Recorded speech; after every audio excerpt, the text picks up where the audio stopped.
नमस्कार, न्यूज की पाठशाला में आप सभी का स्वागत है। मैं हूं सुशांत सिन्हा।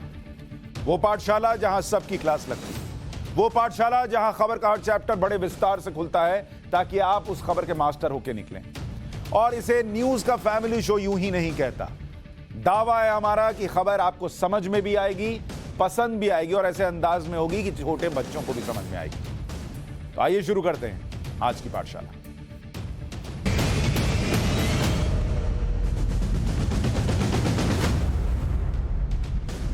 सबसे पहले पाठशाला में आपको बताऊं आज पाठशाला में आपके लिए क्या लेकर आया हूं। पाठशाला में सबसे पहले आपके लिए उत्तर प्रदेश का चैप्टर।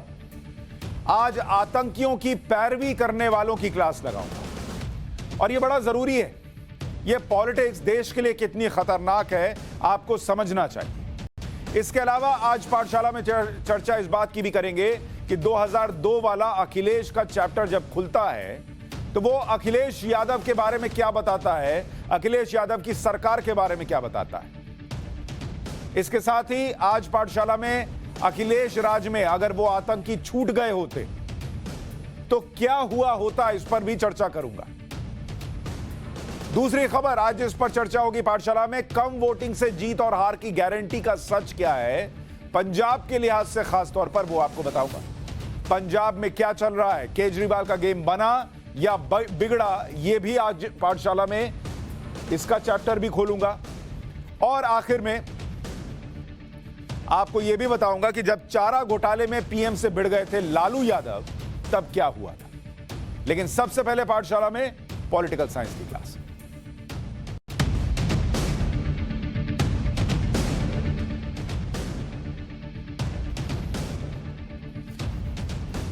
चुनाव में इस वक्त आतंकवाद के मुद्दे की चर्चा हो रही है। समाजवादी पार्टी पर जो आरोप लगे हैं उनका सच क्या है, आज हम इसकी पड़ताल भी करेंगे। क्योंकि कई लोग कह रहे हैं कि आतंक पर राजनीति नहीं होनी चाहिए और कम से कम चुनावी राजनीति नहीं होनी चाहिए। ये सब बोलने की बातें होती हैं। आतंक का धर्म नहीं होता, आतंक पर राजनीति नहीं होनी चाहिए, बोलने में बड़ा अच्छा लगता है, करते सब हैं। अच्छा, इसके आधार पर वोट भी नहीं मांगने चाहिए, ये भी कहते सब हैं, लेकिन करते वही हैं। कड़वा सच है, लेकिन मानना होगा कि आतंक के मुद्दे पर राजनीति होती है। वोट के चक्कर में राजनीतिक पार्टियां अदालत का फैसला आने से पहले ही आतंकी हमले के आरोपियों को बेगुनाह मान लेती हैं। और सिर्फ इसलिए मान लेती हैं क्योंकि उनके लिए देश मायने नहीं रखता, उनके लिए उनका वोट बैंक मायने रखता है। और इसीलिए जिस देश में, जिस लोकतंत्र में यह व्यवस्था की गई है कि सारे सबूत देखने और जिरा सुनने के बाद अदालतें तय करेंगी कि कौन आतंकी है नहीं है, वहां नेता क्लीन चिट दे देते हैं सिर्फ इसलिए क्योंकि उनको किसी को खुश करना है। और जिस उत्तर प्रदेश की बात कर रहा हूं, उत्तर प्रदेश में साल 2012 से 2017 की बात कर लीजिए, वहां यही हुआ है। 2012 से लेकर 2017 मुख्यमंत्री हुआ करते थे, उस वक्त सीएम होते थे अखिलेश यादव जी। ये उस वक्त उत्तर प्रदेश के मुख्यमंत्री होते थे। आज हम इसी की फाइल खोल रहे हैं और जब फाइल खोलते हैं तो पता चलता है कि यूपी के 7 जिले, ये आपको उत्तर प्रदेश का बता रहा हूं, उत्तर प्रदेश के 7 जिले, और इन 7 जिलों में 14 केस, और वो भी छोटे मोटे केस नहीं, कोई हल्के फुल्के मामले के नहीं, आतंकवाद, टेररिज्म, आतंकवाद जैसे गंभीर मामले में आरोपियों की पैरवी अखिलेश राज के दौरान हुई थी।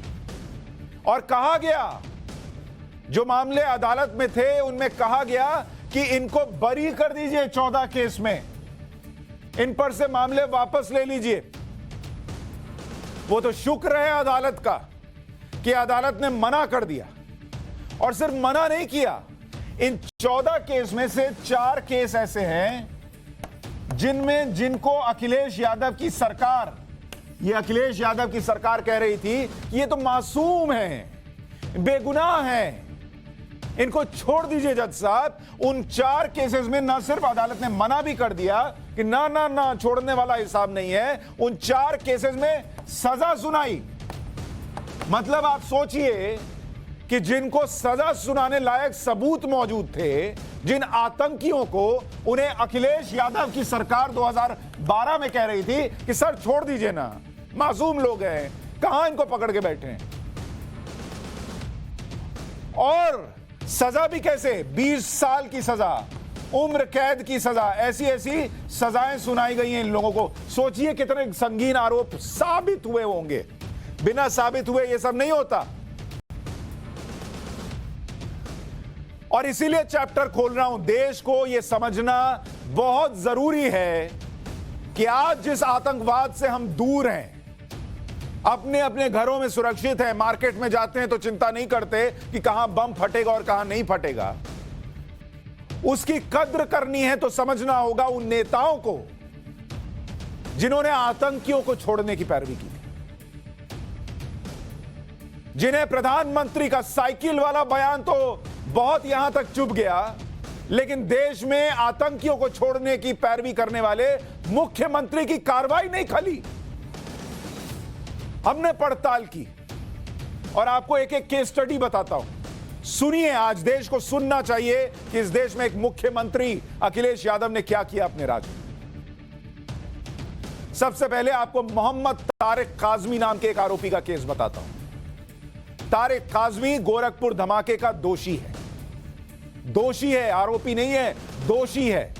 साल 2007 में गोरखपुर में 15 मिनट के अंदर 3 बॉम्ब धमाके हुए, 28 लोगों की जान चली गई।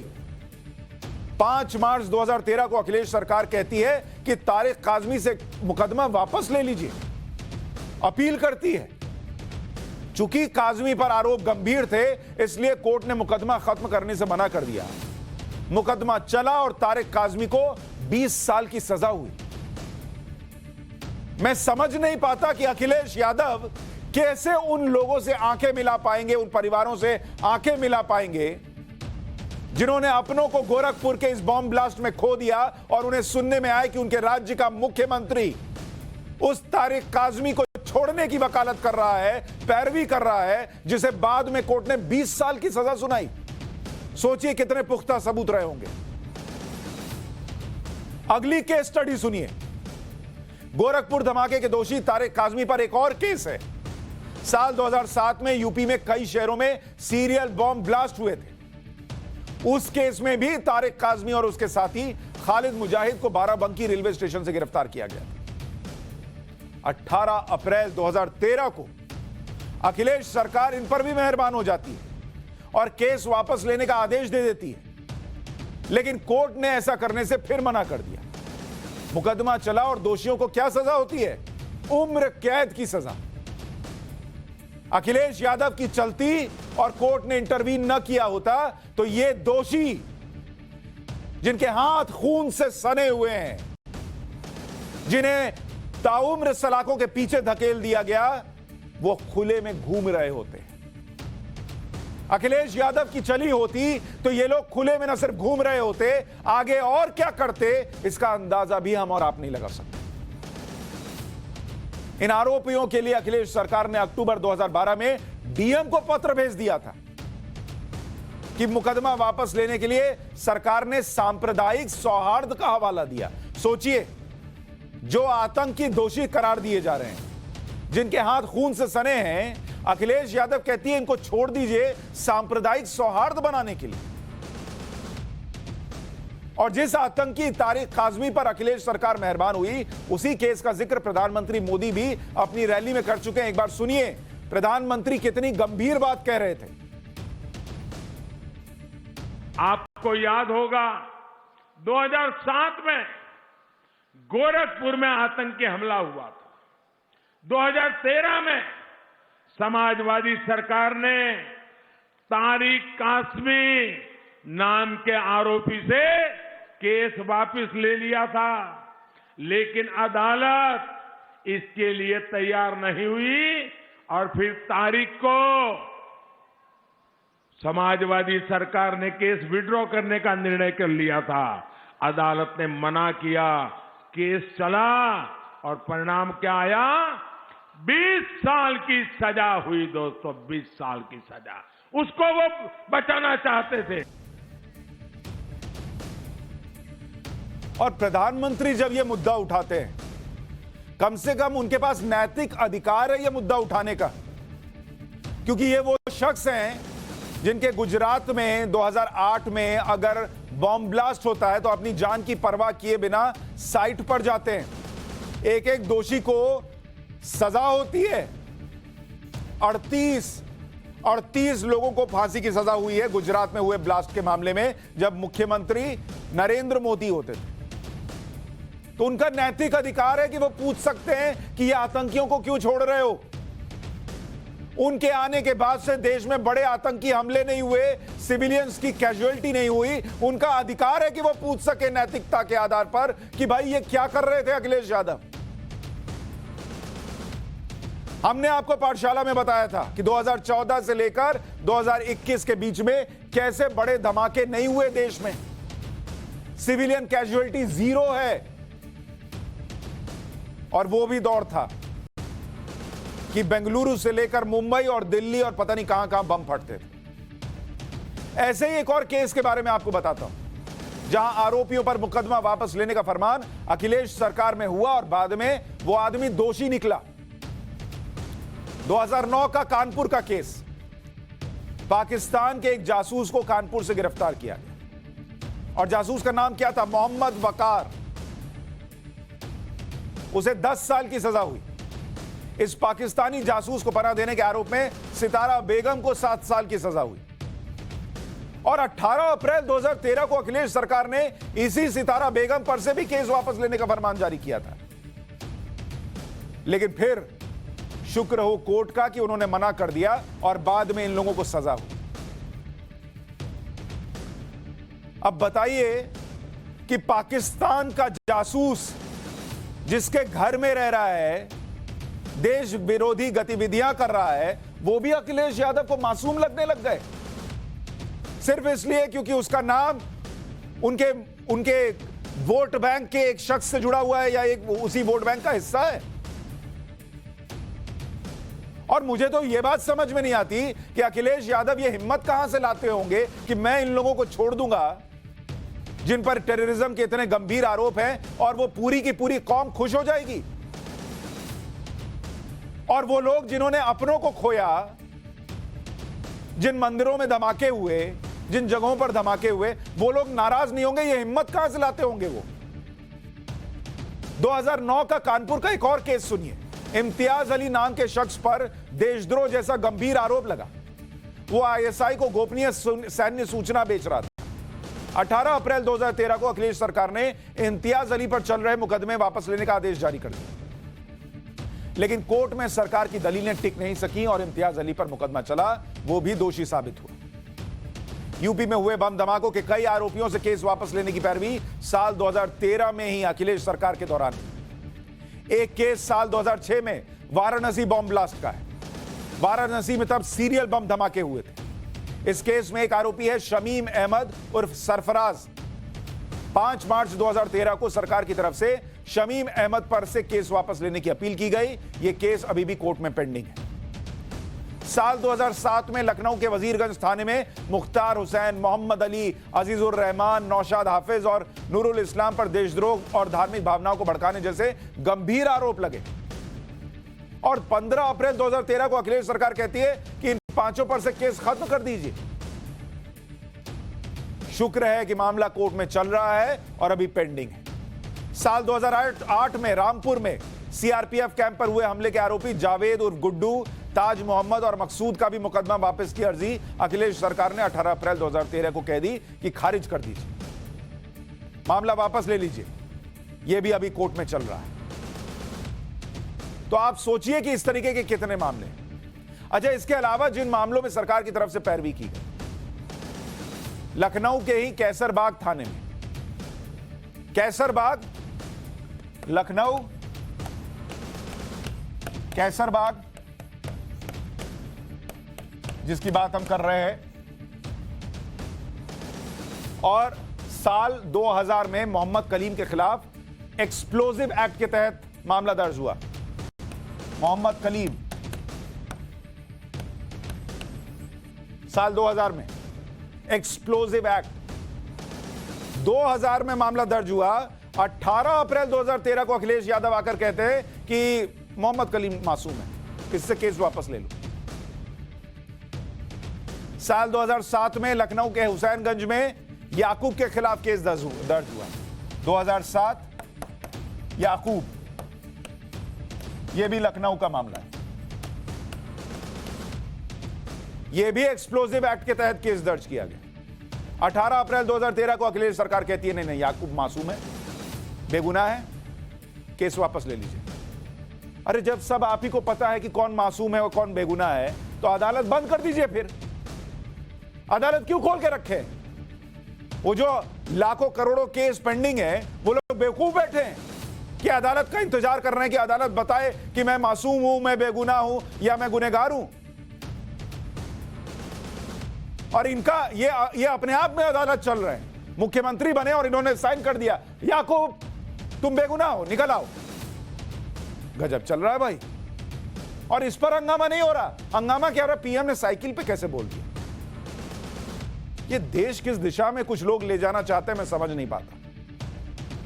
याकूब की तरह साल 2007 में लखनऊ के नाका थाने में नासिर हुसैन पर एक्सप्लोजिव एक्ट के तहत केस दर्ज हुआ। 18 अप्रैल 2013 को अखिलेश सरकार ने इस पर से भी कहा कि पैरवी कर दी कि केस वापस ले लीजिए। और आपको पता है क्या कि यह सब क्यों हो रहा था?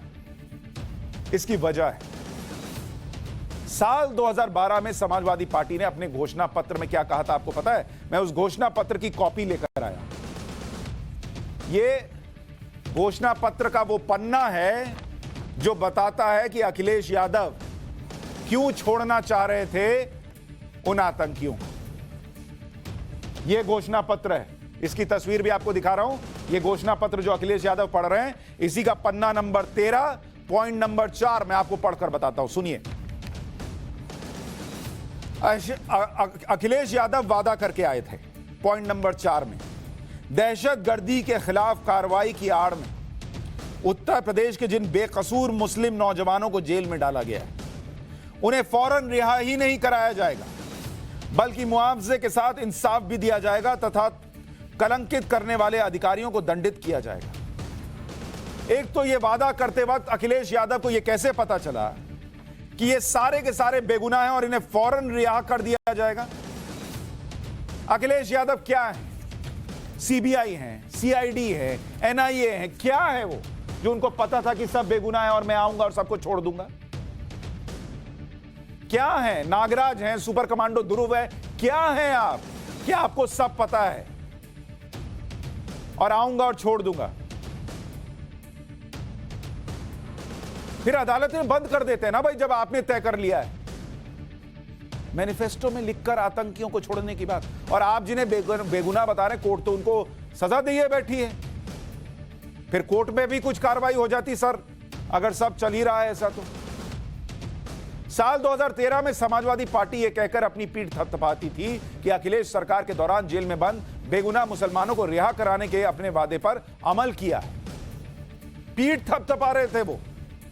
200 मुस्लिम युवकों को जेल से मुक्त कराया है, जबकि 400 अन्य लोगों पर दर्ज मुकदमे वापस लिए हैं। 2006 के बनारस सीरियल ब्लास्ट केस के आरोपियों वलीउल्लाह और शमीम की रिहाई के लिए भी अखिलेश राज के दौरान कोशिश की गई। और आपको पता है क्या, इस पर इलाहाबाद हाईकोर्ट ने क्या टिप्पणी की थी? आपको सुनना चाहिए। 2012 में हाईकोर्ट ने कहा कि जब कोर्ट में मुकदमा चल रहा है तो सरकार इसे वापस क्यों लेना चाहती? आज आप आतंकियों को रिहा कर रहे हैं, कल आप उन्हें पद्म भूषण भी दे सकते हैं। सोचिए कितनी गंभीर बात कोर्ट ने कही। इसके अलावा कोर्ट ने सवाल किया था कि आईपीसी की धारा 302, 307, 323, 427 और 120 बी के तहत गिरफ्तार आरोपियों की रिहाई से समाज को गलत संदेश जाएगा और आतंकवाद को बढ़ावा मिलेगा। कौन आतंकी है, कौन नहीं, यह फैसला अदालत करेगी, सरकार नहीं। और यह बेसिक था कि अदालतें बनी इसी के लिए हैं। लेकिन अखिलेश यादव क्या करते? वो तो भर भर के वोट लेकर आए थे इस पर, इस पन्ने पर लिखकर कि सबको छोड़ देंगे। चुनावी वादा करके आए थे। उनके लिए किसी आतंकी को छोड़ना चुनाव में वादा करके निभाने जैसा है। देश में उसके बाद धमाके हों, आप और हम मर जाएं, किसी को फर्क क्या पड़ना चाहिए। चुनावी वादा पूरा हो रहा था। यह मुद्दा मैंने आज अपने शो राष्ट्रवाद में भी उठाया शाम 5 बजे। समाजवादी पार्टी के सांसद हैं एसटी हसन। उनसे सवाल पूछा कि क्या 2022 में आप लोग दावा कर रहे हैं कि अखिलेश यादव फिर से सरकार बना लेंगे, तो 2022 में अगर इसी तरह का मौका है तो फिर चिट्ठी लिखेंगे, फिर आतंकियों को छुड़वाएंगे, फिर गुनहगारों को बचाने की कोशिश करेंगे। सुनिए एसटी हसन ने क्या जवाब दिया। जो 2013 में अखिलेश यादव ने चिट्ठी लिख दी थी, शासनादेश आ गया था, क्या वो 2022, 23, 24 कभी ऐसा कुछ हो तो फिर से लिखेंगे या नहीं लिखेंगे? देखिए, ये तो आप ये बताएंगे क्या सर्कमस्टेंसेस हैं उस वक्त, कौन लिखवा रहा है, और किसी भी हीनियस क्राइम के लिए अखिलेश जी ने साफ मना कर दिया है। ये कह दिया है कि कानून का पास ना करने वाले मुझे वोट ना दें। इससे बड़ा और क्या सबूत मांगेंगे आप? नहीं हसन भाई, आप खखर के नहीं बोल पा रहे कि हाँ हम फिर से करेंगे। अगर हमको ये ताकत है कि हम कोर्ट से सिफारिश करें तो हम फिर से करेंगे। 2013 में हम गलत नहीं थे तो हम 2022 में कैसे गलत हो जाएंगे? हम फिर लिखेंगे। बोलिए। नहीं, मैं इसका डिसीजन लेने वाला कौन हूँ? ये तो आप अखिलेश जी बता सकते हैं। सर आप सांसद हैं, सीनियर लीडर हैं। अखिलेश जी आपसे पूछेंगे कि क्या करूं, लिख दूं, तो आप क्या कहेंगे? हरगिज नहीं। हरगिज नहीं। तो 2013 में क्यों लिखने के लिए डिफेंड कर रहे हैं? मैं आपको ये बता रहा हूँ, इसलिए डिफेंड नहीं कर रहा मैं। आपने उसको तोड़ मरोड़ कर दिया कि साहब, जैसे बीजेपी वाले कह रहे हैं कि हम आतंकवाद के साथ हैं। आप तो ये मैसेज देना चाह रहे हैं। ये इस मैसेज के लिए मैं इसलिए कह रहा हूँ कि अगर किसी की सिफारिश की गई थी तो इसलिए की गई थी कि 20-20, 26-26 साल बाद जो लोग छूटे हैं, कम से कम जिंदगी का वो अहम हिस्सा उनका। अच्छा हसन भाई, मैं आपकी तारीफ करता हूं। आप बड़ी ईमानदारी से बात कर रहे हैं। आपने कहा कि अब सरकार बनेगी और अखिलेश यादव आपसे पूछेंगे कि मैं किसी के लिए ऐसी सिफारिश कर दूं तो आप मना कर देंगे। क्यों मना कर देंगे ये भी बता दीजिए। हीनियस क्राइम्स के लिए अगर मुझसे कोई एडवाइस लेंगे, वो मेरे बहुत बड़े नेता हैं, राष्ट्रीय अध्यक्ष हैं, तो हीनियस क्राइम के लिए मैं सिफारिश नहीं करूंगा। सर ये सब भी हीनियस ही है ना। देखिए, लखनऊ में ब्लास्ट, गोरखपुर में ब्लास्ट, वाराणसी में ब्लास्ट, 40-50 लोग मर गए। ये सब हीनियस में नहीं आएगा सर? बिल्कुल है, लेकिन अगर मान लिए कि बिलास में उसका नाम आ गया जो विदेश में था उस समय। नहीं, पर वो उसको तो कोर्ट ने सजा दे दी ना सर। इसका मतलब यही था। एक मिसाल दे रहा हूं आपको। हाँ, अगर नहीं, मैं आपसे बस एक ईमानदारी की एक्सपेक्टेशन रख रहा हूं हसन भाई। जैसे आपने इस सवाल का दूसरा हिस्सा ईमानदारी से जवाब दिया, आप ये कह दें कि हाँ ठीक है, उस वक्त गलती हो गई। जैसे मायावती ने मान लिया कि उनसे कुछ गलतियां हुई थी सत्ता में रहते हुए, अखिलेश यादव ने गलती की कि इनके लिए माफी के लिए कह दिया उन्होंने। देखिए, मैं हरगिज ये बात नहीं कहने वाला कि गलती हुई। उस वक्त के सर्कमस्टेंसेस क्या थे? अगर मान लो कोई आदमी ने ये दिखाया उनको कि मैं विदेश में था या मैं उस जगह पे ही नहीं था, मेरा लोकेशन इस जगह नहीं था, मेरा नाम आ गया, तो ऐसा कोई पुख्ता सबूत अगर कोई दे रहा है, और आज भी अगर कोई दे रहा है, तो समाजवादी पार्टी बेकसूरों के साथ खड़ी है। कुछ भी बार के साथ हम बिल्कुल नहीं। अखिलेश यादव ने वो किया है जो समाजवादी पार्टी के सांसद से भी डिफेंड किए नहीं जा रहा या नहीं बन रहा। उनसे भी नहीं कहा जा रहा कि अगली बार आएंगे तो फिर ऐसे ही छोड़ देंगे। कह रहे नहीं, ऐसा नहीं करेंगे। लेकिन उस वक्त कर दिया, और इसलिए कर दिया क्योंकि हमने और आपने सवाल नहीं पूछे। आतंकवाद जैसे मुद्दे पर हमने इसे गंभीरता से नहीं लिया। अब चलते हैं पॉलिटिकल साइंस की एक और क्लास में।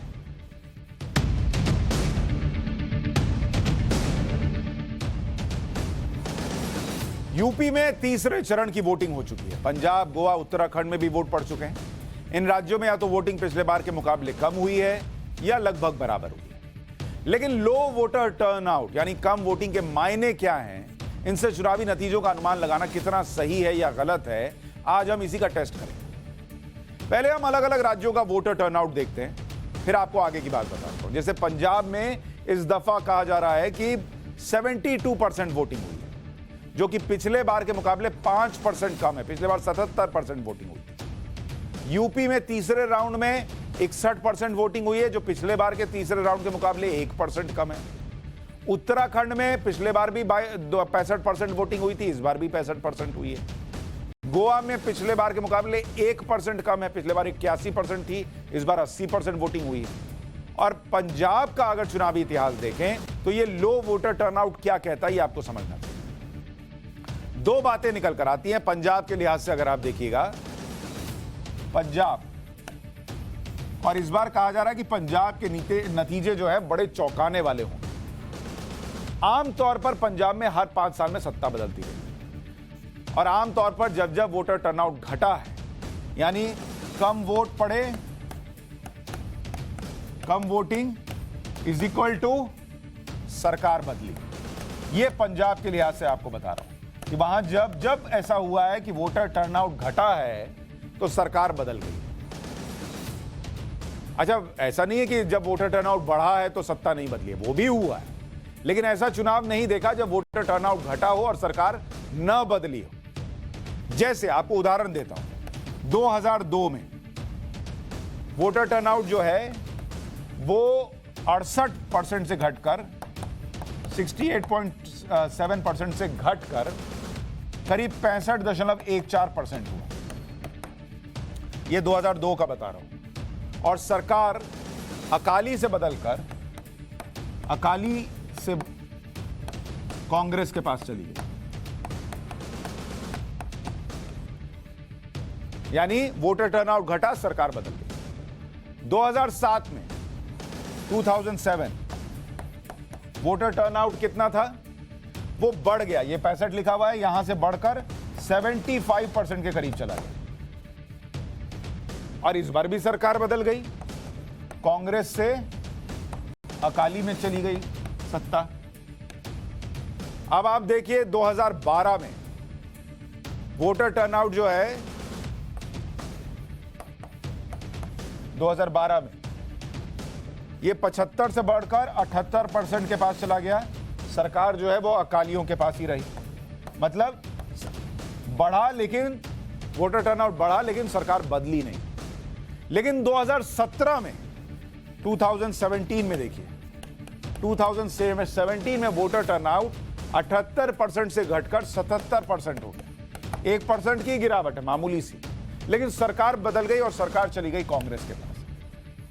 तो सरकार, वोटर प्रतिशत बढ़ने पर सरकार बदल सकती है या नहीं भी बदल सकती, लेकिन वोटर परसेंटेज जब जब पंजाब में घटता है तब तब सरकार जरूर बदलती।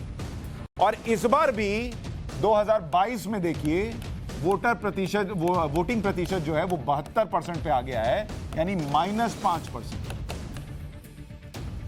अब सवाल यह है कि क्या कांग्रेस से सत्ता जो है वो कहीं और जाने वाली है, ये क्वेश्चन मार्क है।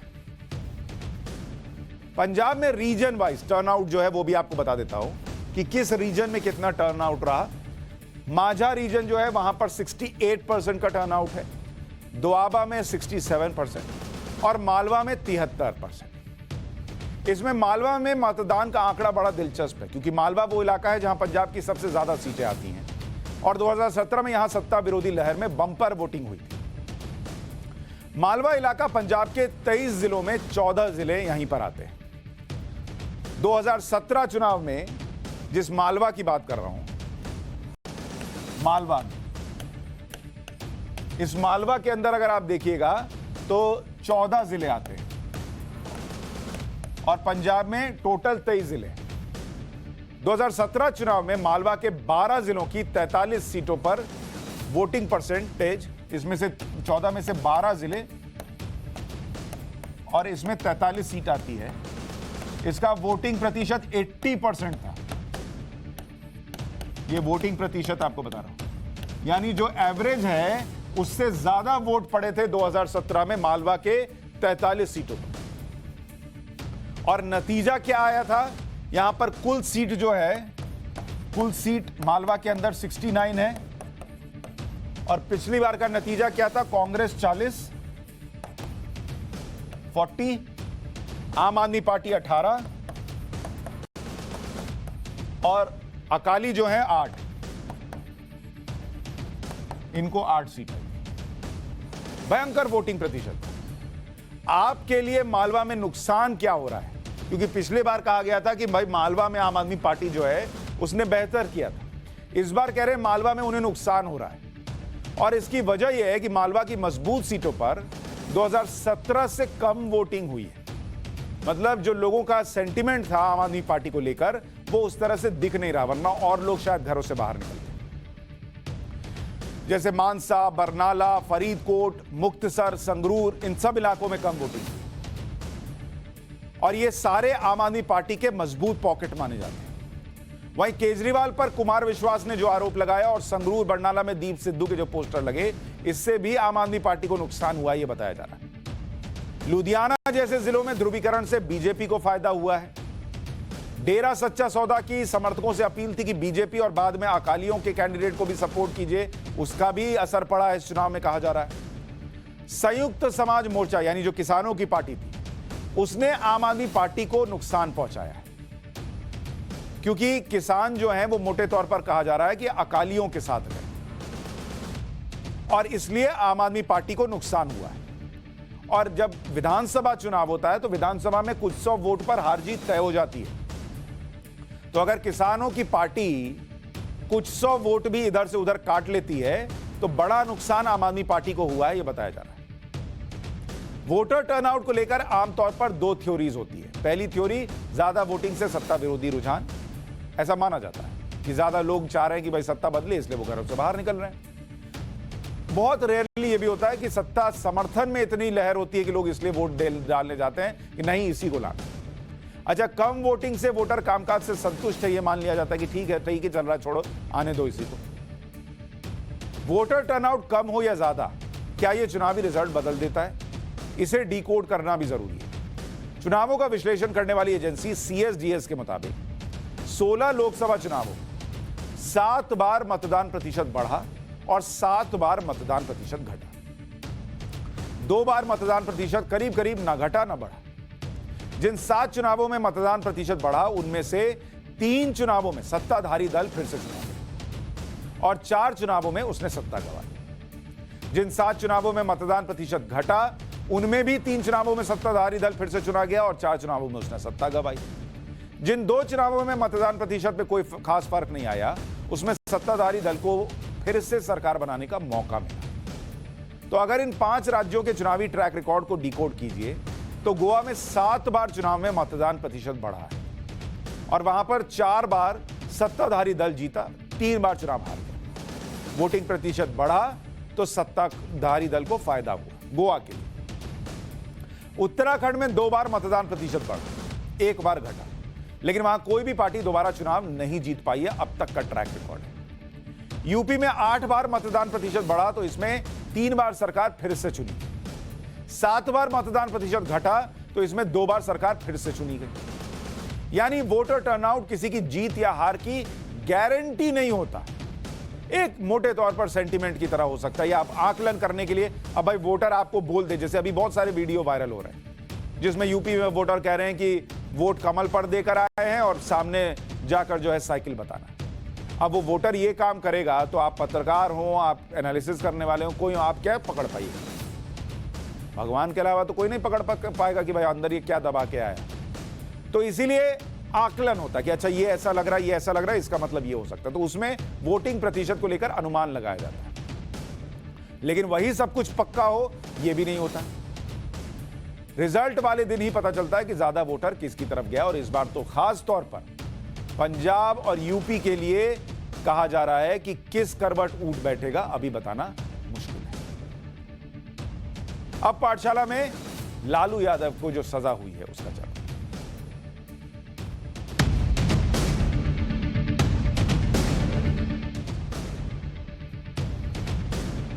कभी बिहार की राजनीति के किंग और देश की राजनीति में किंग मेकर रहे लालू यादव को चारा घोटाले के 5वें मामले में सजा सुना दी गई। डोरंडा ट्रेजरी से अवैध तरीके से 139 करोड़ रुपए की निकासी के मामले में सीबीआई की विशेष अदालत ने 5 साल की सजा सुनाई। लालू यादव पर 60 लाख रुपए का जुर्माना लगा। सीबीआई की विशेष अदालत ने 15 फरवरी को लालू यादव समेत दूसरे आरोपियों को डोरंडा ट्रेजरी केस में दोषी पाया, जिसके बाद लालू की तबीयत खराब हो गई थी और उनको रांची के रिम्स में एडमिट कराया गया था। आज सजा का ऐलान भी लालू यादव ने रिम्स में ही रहकर सुना।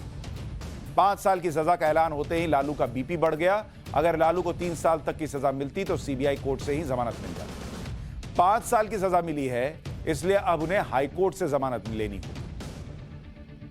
चारा घोटाले में लालू यादव को जिन 5 केस में सजा सुनाई गई, वो सजाएं आ चुकी हैं और उनके बारे में भी आपको बता देता हूं। जैसे डोरंडा ट्रेजरी केस में सजा का ऐलान हुआ 21 फरवरी 2022 को। घोटाला 139.35 करोड़ रुपए का था। 5 साल की सजा हुई है और 60 लाख रुपए का जुर्माना लगा है। दुमका ट्रेजरी केस 24 मार्च 2018 को सजा का ऐलान हुआ। 3 करोड़ 13 लाख रुपए का यह घोटाला था। अलग अलग धाराओं में 7-7 साल की सजा हुई है, 60 लाख का जुर्माना लगा। चाईबासा ट्रेजरी केस सजा का ऐलान 6 जनवरी 2018 को हुआ। घोटाला 33 करोड़ 67 लाख रुपए का था। 5 साल की सजा हुई, 5 लाख रुपए जुर्माना लगा। इसमें और पिछले वाले में जमानत मिल गई है लालू यादव। देवघर ट्रेजरी केस में सजा का ऐलान 23 दिसंबर 2017 को हुआ। घोटाला 89 लाख रुपए का था। 3.5 साल की सजा हुई, 5 लाख रुपए का जुर्माना, इसमें भी जमानत मिल गई। चाईबासा ट्रेजरी केस में सजा का ऐलान हुआ 30 सितंबर 2013 को। घोटाला 37 करोड़ 70 लाख रुपए का था। 5 साल की सजा हुई, 25 लाख रुपए जुर्माना। वर्तमान स्थिति यह है कि जमानत मिल गई। यानी 5 मामले जिनमें लालू यादव को सजा का ऐलान हुआ है, उसमें से 4 में जमानत उन्हें मिली हुई है। अब जो सजा का ऐलान हुआ है, इसके लिए उन्हें हाईकोर्ट जाना होगा जमानत के लिए।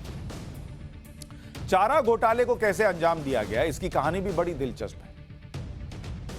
डोरंडा ट्रेजरी केस का उदाहरण लीजिए। सरकारी रिकॉर्ड में क्या कहा गया, आप में से बहुत सारे लोग, शायद मैं चूंकि कहता हूं फैमिली शो है, तो अब जो कम उम्र के हैं वो नहीं जानते कि चारा घोटाला क्या था। सरकारी रिकॉर्ड में पशुओं को स्कूटर मोटरसाइकिल पर ढोने की कहानी घड़ी। अब हमारे जैसे लोग जो बिहार से हैं, हम लोग बिहार में एक स्कूटर पर 4-4, 5-5 लोग चलते थे। एक आगे खड़ा हुआ, फिर पिताजी बैठे, फिर बीच में एक बच्चा, फिर माताजी, 4 लोग तो हो ही जाते थे। एक बच्चा एक्स्ट्रा है तो वो आपके माताजी के गोदी में आ गया, तो 5 का हिसाब तो बैठता है बिहार में। लेकिन अब आप कहें कि हम भैंसे को लेकर बैठ गए स्कूटर पर और मोटरसाइकिल पर भैंसिया को लेकर आ गए, तो ये कौन यकीन करेगा। लेकिन ये हुआ कागजों, और ऐसा ऐसा कांड कीजिएगा तो पकड़े ही जाइएगा। अफसरों और नेताओं ने फर्जीवाड़े की नई स्क्रिप्ट लिख डाली। फर्जीवाड़े के तहत यह बताया गया कि 400 सांड हरियाणा और दिल्ली से स्कूटर और मोटरसाइकिल पर ढोकर रांची लाए गए। 400 सांड स्कूटर पर, मोटरसाइकिल पर। वो तो शुक्र मनाइए कि अगर सच में किए होते तो सांड पलट के सींग मारता, लेकिन ये कागज में था इसलिए बच गए। यानी घोटाले में जिस गाड़ी का नंबर विभाग ने पशुओं को ढोने के लिए दिखाया, वो मोटरसाइकिल और स्कूटर के नंबर। जांच में यह भी सामने आया कि कई टन पशुचारा, मकई, बादाम, खल्ली, नमक, ये सब ढोने के लिए स्कूटर, मोटरसाइकिल और मोपेड का नंबर दे दिए। अब ये मोपेड का नंबर देखकर ट्रक को शर्म आ गई कि मोपेड ढो दे रहा है तो मैं किस लिए हूं भाई। बाद में उसको समझाया गया ट्रक को, कह रहे घोटाला है, मोपेड और स्कूटर का नंबर दिए हैं, वो ढोया थोड़ा ही है, तुम ही हो ट्रक जो उनकी ढो सकते। जांच में पता चला कि साल 1990 से 92 के बीच 2,35,000 में 50 सांड खरीदे गए। 14 लाख से ज्यादा रुपए में 163 सांड और 65 बच्चियों को खरीदा गया। लेकिन यह खरीदारी सब कागज पे।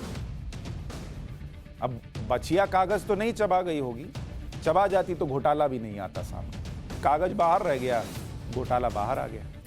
चारा घोटाले में किस तरह से फर्जी बिल और अलॉटमेंट लेटर बनाए जाते थे, यह भी जांच के दौरान पता चला। नियमों को कैसे तोड़ा जाता था, यह भी आपको जानना चाहिए। जिला पशुपालन अधिकारी और क्षेत्रीय निदेशक फर्जी बिल जमा करते थे। बिल के साथ जारी अलॉटमेंट लेटर भी फर्जी ही होता था। जिला पशुपालन अधिकारी को 15,000 से ज्यादा का बिल बनाने का अधिकार नहीं था। क्षेत्रीय निदेशक को 50,000 से ज्यादा का बिल बनाने का अधिकार नहीं था। इससे बचने के लिए फर्जी बिलों में क्या कोशिश की गई, 14,990 का बिल बना दो, 10 रुपया कम कर दो, बन गया काम। अब जैसे नहीं होता है कि आप किसी दुकान में चले जाइए और बोलिए नहीं हम नहीं लेंगे अगर आप कुछ डिस्काउंट नहीं दीजिएगा, लीजिए 10 रुपया छोड़ दिया, वो भी एहसान किया, आप भी खुश। तो और कंपनियां भी 999 में नहीं बेचती हैं, 1 रुपया से पता नहीं आपको सोचती हैं कि आपका तिजोरी भर जाएगा। तो 14,990 का बिल बनाया, उधर 49,990 रुपए का रकम भर देते थे, बिल बना के काम हो गया। सीबीआई की तरफ से पेश इस गवाह ने कोर्ट को बताया कि पशुपालन पदाधिकारियों में जिला पशुपालन पदाधिकारी और क्षेत्रीय पशुपालन निदेशक ने रांची और डोरंडा के कोषागार में जाली बिल जमा किए थे और बिल के साथ जाली अलॉटमेंट लेटर भी फर्जी होता था। जिला पशुपालन अधिकारी को 15,000 से ज्यादा बिल बनाने का अधिकार नहीं था, इसलिए यह सब कैसे किया जा रहा था वो आपको बता रहे हैं। अब लालू यादव का सीन क्या था कि वो सियासत में बड़ा रसूख रखते थे उस वक्त, बिहार के पावरफुल सीएम और पावरफुल नेता थे, इसलिए चारा घोटाले का खुलासा करना आसान नहीं था। लेकिन एक अधिकारी के एक लाइन के फैक्ट्स ने चारा घोटाला की परतें खोलनी शुरू कर दी। चारा घोटाले के बारे में पहला खुलासा 1995 में हुआ। जुलाई 1995 में विजय शंकर दुबे वित्त विभाग के प्रमुख सचिव नियुक्त हुए। उस समय राज्य की वित्तीय स्थिति बहुत ज्यादा खराब थी। जांच के बाद पता चला कि पशुपालन विभाग बजट से 4 से 5 गुना ज्यादा खर्च कर रहा था, जिसका असर राज्य की वित्तीय हालत पर पड़ रहा था। इसके कारण कर्मचारियों को वेतन तक नहीं मिल रहा। बताइए, कर्मचारी को वेतन नहीं मिल रहा है और ये लोग यहां सांड को मोपेड पे ढो रहे थे और पैसा कहां जा रहा था सोचिए। गड़बड़ी की आशंका पर वीएस दुबे ने जांच का फैसला किया। वीएस दुबे ने 19 जनवरी 1996 में बिहार के सभी जिलाधीशों को एक फैक्स भेजा। फैक्स में पशुपालन विभाग के पिछले 3 साल के खर्च का हिसाब मांगा गया। इसी फैक्स के बाद चारा घोटाले के बारे में पता चला। 20 जनवरी 1996 को वीएस दुबे ने एक अधिकारी को रांची भेजा। 21 जनवरी 1996 को पता चला कि पैसे निकालने के लिए बिल और वाउचर फर्जी थे। 23 जनवरी को वीएस दुबे ने छानबीन के बाद फाइल बनाकर सरकार को भेजी, साथ ही संदिग्धों पर एफआईआर दर्ज कराने का सुझाव दिया। सरकार ने इस फाइल को 7 दिन तक छिपा कर रखा। इन 7 दिनों में रांची, चाईबासा, दुमका में रेड पर रेड पड़ी, छापे पर छापे। रेड के बाद कई सप्लायर और कर्मचारी अंडरग्राउंड हो गए। दबाव बढ़ने के बाद 30 जनवरी 1996 को तत्कालीन सीएम लालू प्रसाद ने एक्शन लेना शुरू किया। विजय शंकर दुबे 1966 बैच के आईएएस अधिकारी हैं। बिहार और झारखंड के मुख्य सचिव रह चुके और 2002 में रिटायर हुए। मामले की जांच सीबीआई को सौंपी गई। सीबीआई की पहली चार्जशीट में 55 आरोपियों के साथ लालू यादव का भी नाम था। पूर्व मुख्यमंत्री जगन्नाथ मिश्रा का भी नाम था। जून 1997 में सीबीआई ने चार्जशीट फाइल की जिसमें लालू भी आरोपी थे। इसके बाद लालू यादव को सीएम पद छोड़ना पड़ा और उन्होंने अपनी पत्नी राबड़ी देवी को सीएम बना दिया। इसके बाद लालू यादव ने सीबीआई के सामने सरेंडर किया और जुलाई 1997 में जेल गए। 4 महीने जेल में रहे। चारा घोटाले के खुलासे के समय लालू यादव बिहार के मुख्यमंत्री थे। केंद्र में भी उनका दबदबा था, फिर भी चारा घोटाले की जांच सीबीआई को दे दी गई। इतना पावरफुल नेता कैसे अपने ही खिलाफ सीबीआई जांच के लिए मजबूर हो गया? इससे जुड़ा एक दिलचस्प किस्सा है। लालू यादव चारा घोटाले की जांच अपने हिसाब से करवाना चाहते हैं। सीबीआई के संयुक्त निदेशक यूएन विश्वास लालू यादव से पूछताछ कर रहे थे। 1997 में केंद्र में संयुक्त मोर्चा की सरकार थी। जांच को लेकर लालू यादव ने पीएम एचडी देवेगौड़ा से भी बात की। लालू यादव ने पीएम देवेगौड़ा से कहा कि चारा घोटाले की पूछताछ में कुछ नरमी बरती जाए। लालू यादव की बात सुनकर देवेगौड़ा नाराज हो गए। देवेगौड़ा ने लालू यादव से कहा कि केंद्र सरकार और सीबीआई आपकी पार्टी नहीं है जिसे आप भैंस की तरह जैसे मन हाँक दीजिएगा। इसके बाद लालू यादव और देवेगौड़ा के बीच बहस हुई। लालू ने देवेगौड़ा से कहा कि आपको इसलिए प्रधानमंत्री नहीं बनाया कि मेरे खिलाफ मुकदमा तैयार कीजिए। आपको प्रधानमंत्री बनाकर बहुत बड़ी गलती कर दी।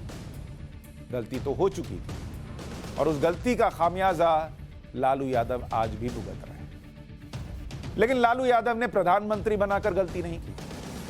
लालू यादव ने मोपेड, स्कूटर, इस पर भैंसिया को ढोकर, सांडों को ढोकर और जो पैसा कमाया गया उसे नजरअंदाज करके और जो हिस्सेदारी का आरोप है उसको करके गलती की।